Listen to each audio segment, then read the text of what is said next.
Чего только не придумают стримеры, чтобы привлечь и, главное, удержать новых зрителей. Если в странах СНГ существует такое понятие, как трэш-стримы, авторы которых становятся известными исключительно благодаря издевательствам и насилию во время прямых эфиров, к примеру, Мелстрой, VJ Link, Сергей Симонов и прочие, то на Западе подобные трансляции — это редкость. Жесткая цензура всегда мешала англосаксам продвигать подобный контент, но одному человеку это удалось. Иронично, что этим человеком является парень родом из России — Виталий Здоровецкий, известный под псевдонимом Витализи DTV. Этот блогер сделал себе имя на провокационных пранках, а теперь привлекает еще больше зрителей, устраивая ловушки для подозреваемых в преступлениях против несовершеннолетних. В его стримах принимают участие настоящие звезды — рэперы Lil Pump, Akon и T Dolla $ign, и даже боец UFC Колби Ковингтон, что только усиливает интерес и обсуждение в сети. Проект Виталия напоминает старые добрые или не совсем добрые видео из России, когда подобным занимался Максим Марцинкевич, более известный как Тесак. Однако, в отличие от Тесака, Здоровецкий проводит свои рейды в Штатах, а его трансляции смотрят миллионы пользователей по всему миру. Зачастую его стримы выходят из-под контроля, что только добавляет масла в огонь. Противоречивость и агрессивность методов Виталия вызывают вопросы не только у аудитории, но и у правоохранительных органов. Однако проект все еще жив, и, кажется, закрывать его не планируют. Сегодня вы узнаете, кто на самом деле этот Виталий, как он прославился, как обошел жесткую цензуру, почему его стримы никто не блокирует, и самое интересное, что потом происходит с его жертвами. Слушайте внимательно, будет занимательно.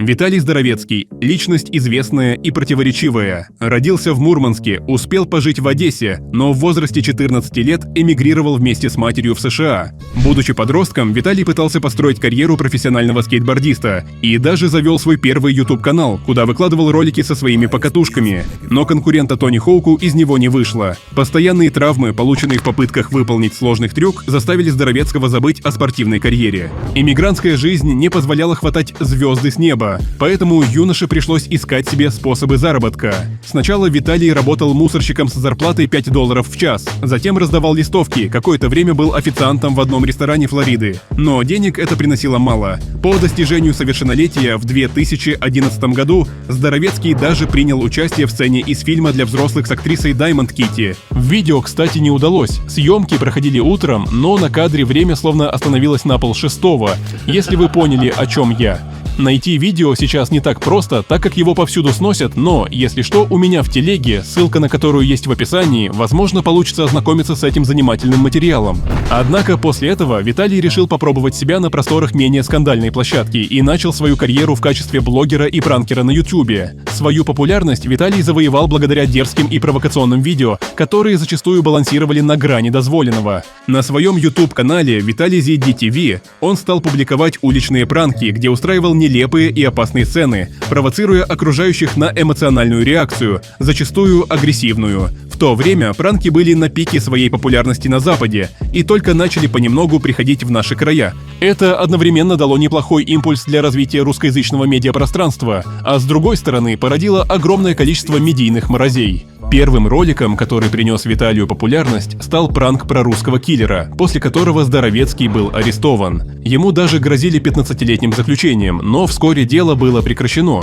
Самыми просматриваемыми роликами на сегодняшний день являются пикапы, где автор цеплял девушек различными способами прямо на улице, добиваясь от них определенных, в основном не самых приличных действий.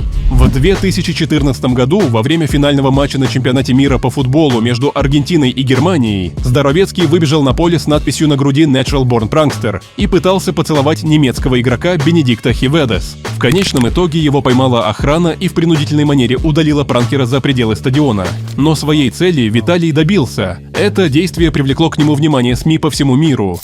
На голову молодого пранкера свалилась мировая популярность, что открыло для него двери к новым знакомствам и возможностям. Со временем Виталий начал окружать себя известными личностями, многие из которых также отличались нестандартным поведением и скандальной репутацией. В его окружении были музыканты, актеры и другие публичные личности. Десятые года – менее требовательная политика Ютуба в отношении рекламы и контента, а также десятки миллионов просмотров на роликах.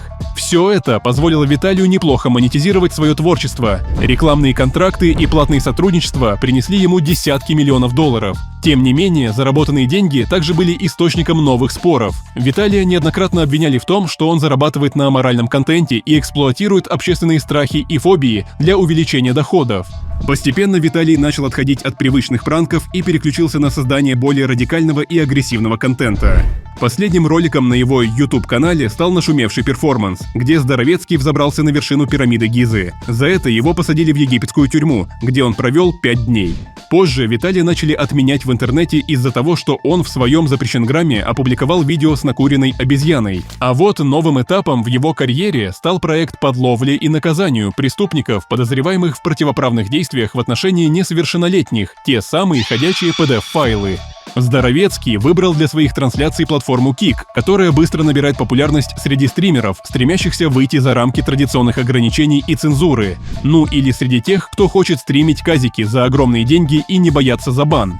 Kick позиционирует себя как альтернатива более строгим платформам, таким как Twitch или YouTube, где правила относительно содержания контента значительно жестче. Kick — это практически полное отсутствие цензуры. Стримерам предоставляется гораздо больше свободы в создании и распространении контента, чем на большинстве других платформ. Это стало ключевым фактором, который привел Виталия. И да, исключением он не стал, поэтому пользуется возможностью рекламировать казино за огромные деньги. Да, просмотров площадка приносит меньше, чем толерантный Twitch или строгий YouTube. Зато деньги от рекламы азартных игр полностью перекрывают количество аудитории, так как платят они гораздо больше обычных белых рекламодателей. В целом, для Виталия Здоровецкого эта платформа стала идеальным местом реализации своих трансляций, в которых он вместе с приглашенными звездами устраивает облавы на подозреваемых в чтении PDF-файлов. Этот формат трансляций привлек огромную аудиторию. В основе проекта лежит идея устроить ловушку, используя подставных персонажей, которые якобы являются несовершеннолетними.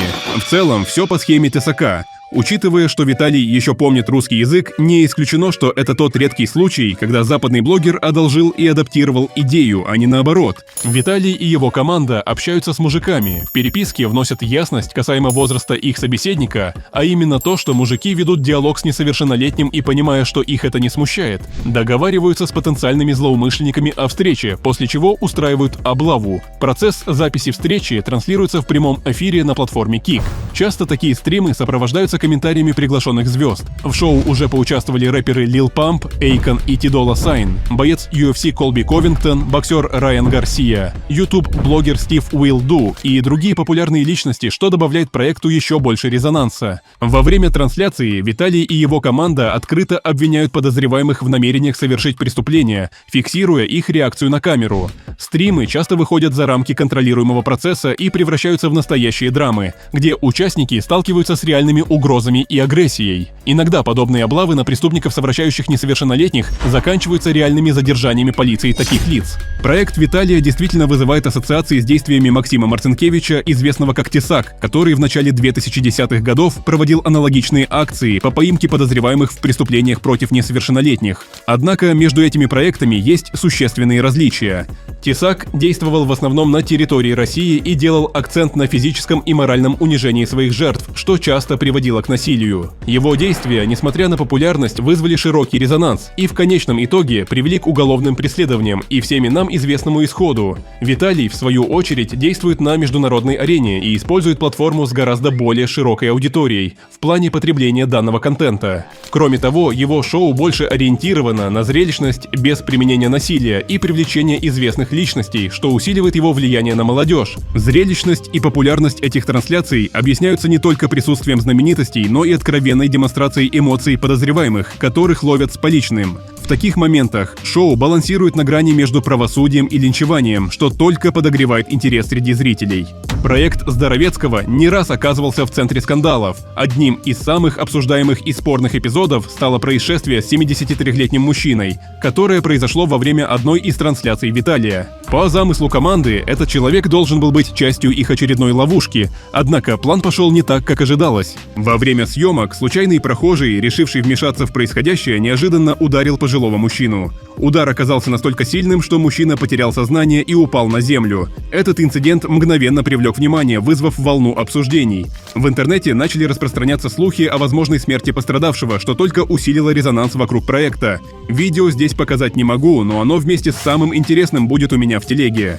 Виталий был вынужден выйти на связь с аудиторией и публично опровергнуть информацию о смерти мужчины. Он сообщил, что пострадавший получил медицинскую помощь и находится в стабильном состоянии. Однако этот случай стал серьезным ударом по репутации проекта и поднял вопросы о безопасности участников и случайных людей, которые могут пострадать в ходе подобных акций. Инциденты с физическим насилием – не единственная проблема, с которой столкнулся проект. В других трансляциях происходили моменты, когда подозреваемые, осознавая, что стали жертвой облавы, начинали агрессивно реагировать, что приводило к реальной угрозе для команды. В некоторых случаях такие столкновения приводили к дракам, которые приходилось останавливать лишь с помощью физического вмешательства. Опять-таки, посмотреть самые обсуждаемые моменты без цензуры можно у меня в Телеграме, ссылка в описании. Я бы показал их здесь, но вспомните, почему Виталий делает трансляции на Кике, а не на Ютубе.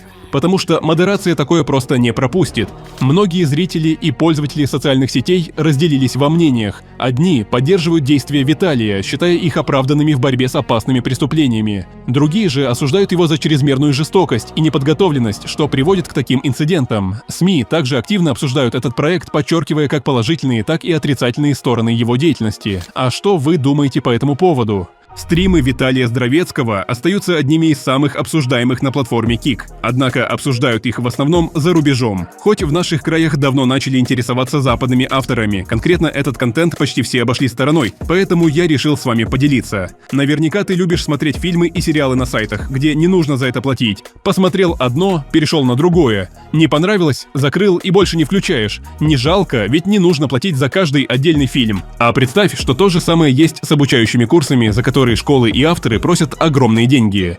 Причем не какие-то подделки, а как с фильмами, оригиналы, просто платить за них по отдельности не нужно. В описании будет контакт человека, который занимается сливами курсов. Напиши ему, чтобы пришел за курсами, и получишь всю необходимую информацию. Плюс-минус $15 в зависимости от твоей страны, и ты получаешь доступ к базе, которая содержит больше 60 тысяч курсов. Примерный список категорий можешь видеть на экране. Да, это не бесплатно, но платеж одноразовый за постоянный доступ. Никаких подписок. Один раз заплатил символическую плату и учишь, что хочешь, когда хочешь и сколько хочешь. Проект работает больше 3 лет, рекомендую. Добавлю, что на канале есть еще много интересных видео про запрещенные вещества, Даркнет и многое другое. На этом все. Держитесь дальше от криминала, а я ухожу. Ухожу красиво.